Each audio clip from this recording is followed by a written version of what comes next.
Letting go of the past too fast can leave a lot of unresolved pain, but holding on to the future can add a lot of anxiety. Through Christ, we're told not to erase our history, though we're not supposed to worship what's ahead, but we're supposed to stay rooted in the truth, in wisdom and discernment. Hebrews 13:8 says, Jesus Christ is the same yesterday and today and forever. Boundaries aren't about acting out of anger, and they're not about shutting people out, but they're about making the wise choice. And even Christ stepped away from crowds, and he called out lies, and he called out people's motives. So if you look closely, there's a lesson.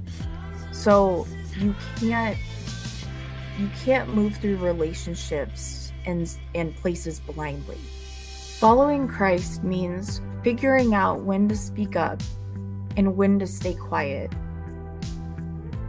Also, it means figuring out when to stick around and when to walk away.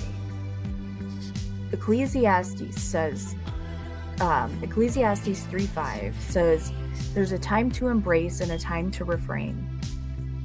And learning that isn't defiance, but it's obedience. The past has lessons, but it shouldn't control us. So the future gives us hope, but we can't let it take over our minds. Christ wants us to live in the present with him and trusting him with what we need, finding strength and experiencing renewal right now. So his foundation is built on real love, not blind optimism, but mercy that never abandons the truth. Peace that doesn't mean giving up conviction. With Christ, setting boundaries isn't about being afraid, but it's about caring for our souls. A lot of people move through life with scars that no one else can see, but you keep going. And even when your soul is completely drained, your heart figures out how to survive long before it ever got a chance to heal. The wilderness ends up being a place where God teaches endurance and truth and dependence. The Psalms are full of voices crying out while still moving forward. Not because the pain disappears, but because faith somehow keeps burning under all of that weight that they're enduring. Christ doesn't ask for perfection before he offers peace. He invites anybody who is worn out to come as they are.